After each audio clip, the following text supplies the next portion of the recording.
मैं आज तुमसे सॉरी बोलने आई हूँ। उस दिन मैंने तुमसे बहुत बदतमीजी की थी। सॉरी। कोई बात नहीं। तुम्हारी चॉकलेट्स वैसे बहुत मजे की थी।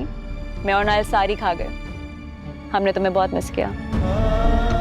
हाँ, वो मेरा दोस्त बीमार हो गया था, उससे मिलने गया था। और अब क्या है?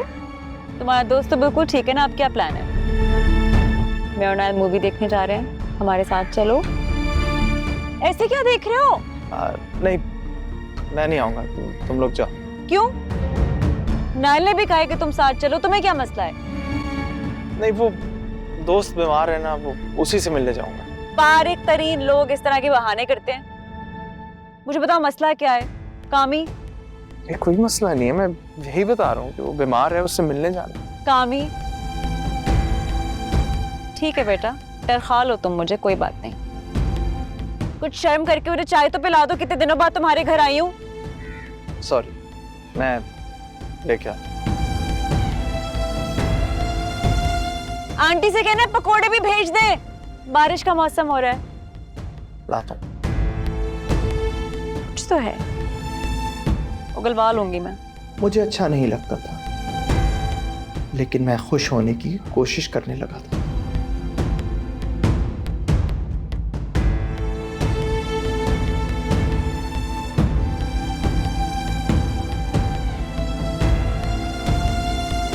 क्योंकि रोशनी, तुम खुश थी। मुझे नाइल अच्छा नहीं लगता था, लेकिन मैंने कोशिश की कि वो भी मुझे अच्छा लगने लगे। मिस अमरीन ने यह भी तो कहा था कि कभी कभी किसी से इख्तिलाफ हो जाए तो उसकी मुखालफत नहीं करते। ये दुनिया जितनी तुम्हारी है उतनी ही दूसरों की भी है। हम सब यहाँ मखसूस टाइम के लिए भेजे गए हैं। हमें को एग्जिस्ट करना आना चाहिए।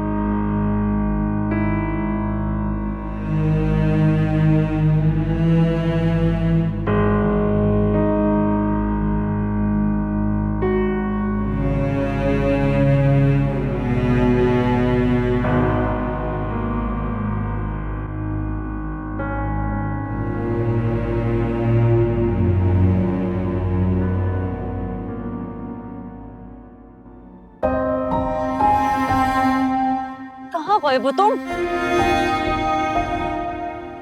मैं डिस्टर्ब नहीं करना चाहता। मैं तुमसे डिस्टर्ब होंगी कामी?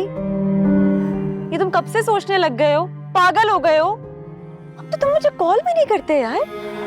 बताया तो था,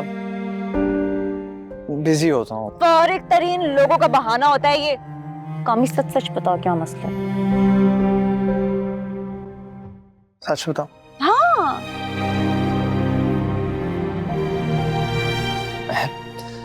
मैं कबाब में हड्डी नहीं बनना चाहता। वो मुझे ऐसे लगता है कि जब तुम और नाइल साथ होते हो तो मेरी जगह नहीं बनती। कामी यार, ऐसे क्यों सोच रहे हो? मैं और नाइल तुम्हें बहुत याद करते हैं। और नाइल तो हर वक्त पूछता है कि कामी कहाँ है। अच्छा छोड़ो, वो याद है एक स्केच बनानी थी तुम्हारी, वो मैंने बना ली है। दिखाओ। बात मत टाल कामी। क्या मतलब बात डालो? मतलब ये कि सच सच बताओ, नाराज क्यों हो मुझसे? अरे बताया तो है कि कोई ऐसी बात नहीं है। मैं स्केच लेके आता हूँ, तुम रुको, लेके आ।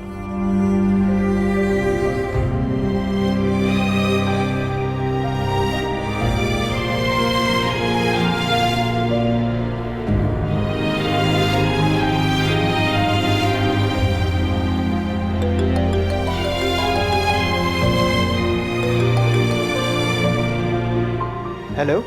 कभी कहाँ हो तुम यार? पहुंचो घर। घर पे हूँ। खैरियत? नाइल मेरा फोन नहीं उठा रहा, गायब हो गया है। तुम प्लीज उसको कॉल करके पूछो कि क्या हुआ है, क्या बात बुरी लगी है। पता नहीं, शायद उसने मुझे दोबारा ब्लॉक कर दिया। मुझे तो कुछ समझ नहीं आ रहा। अरे हुआ क्या है? फ्री होगा तो कॉल करेगा ना। क्या मतलब फ्री होगा?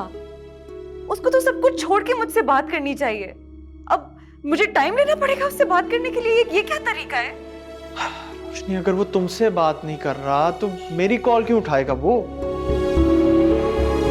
अच्छा बताओ, क्या हुआ तुम दोनों के बीच में? क्या बताऊं मैं तुम्हें? कामी, तुम्हें आजकल मुझे एटीट्यूड दिखाने से फुर्सत मिल रही है? लास्ट टाइम तुमने मुझे कब कॉल की थी? मैं तो तुम्हें रोज कॉल करती हूँ, तुम मेरा फोन नहीं उठाते हो। और मैं तुम्हें क्या बताऊं, 6 महीने गुजरे हैं अभी और वो बदल गया है। मुझे तो समझ ही नहीं आ रही कि वो क्या कर रहा है, ये हो क्या रहा है। अरे कुछ बताओ तो सही कि हुआ क्या है। कामी, तुम बस उससे अभी कॉल करो और उससे पूछो कि क्या हुआ है और उसे कहो कि मुझे कॉल करे और तुम मेरे घर आओ। अच्छा ठीक है, मैं उससे बात करता हूँ, फिर आता हूँ तुम्हारी तरफ। फौरन पहुंचो। बाय।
जान, आप रोना तो बंद करो। हो गया ना जो होना था, छोड़ो इस बात को। रो रो के हलकान हो रहे हो। पानी लेके आऊं तुम्हारे लिए? कामी, ये कोई छोटी बात नहीं है ना यार। धोखा उसने दिया, झूठ उसने बोला है मुझसे। मतलब अगर शादी नहीं करनी थी तो नहीं करता ना मोहब्बत। कामी, तो जरूरी नहीं है कि अगर मोहब्बत हो तो शादी भी होगी। बस ठीक है ना, अगर तुम्हें ऐसा लग रहा था तो ठीक है, उससे नहीं लगा, अब क्या कर सकते हैं हम। लेकिन ऐसा तो ना करो अपने साथ। देखो क्या हालत बना ली है तुमने, मुझसे नहीं देखा जा रहा। कामी, उसे तो कोई फर्क नहीं पड़ा। मैं उसके सामने रो रही थी, गिड़गिड़ा रही थी, उसे तो कोई फर्क नहीं पड़ा। मैंने हाथ जोड़े उसके सामने, कामी कि मुझे छोड़ के मत जाना। चला गया ना वो। हाँ तो भाड़ में जाए। तुम क्यों इतना परेशान हो रही हो उसके लिए, अगर उसे कोई तुम्हारी परवाह नहीं। कामी बस करो यार, दुख तो होता है ना। मैंने चाहा था कि, मैंने सोचा था कि वो मुझे ऐसे छोड़ के जाएगा, इसीलिए मैंने शुरू की थी उससे मोहब्बत करना। वो हो गई थी ना मुझे। तुम्हारी कोई बात हुई उससे? उसने कुछ कहा? नहीं, बस मैसेज आए थे। क्या कहा उसने? क्या कहना था उसने, बस माफिया मांग रहा था। यही कह रहा था कि हमारा ख्याल रखूं और और उसे भूल जाओ।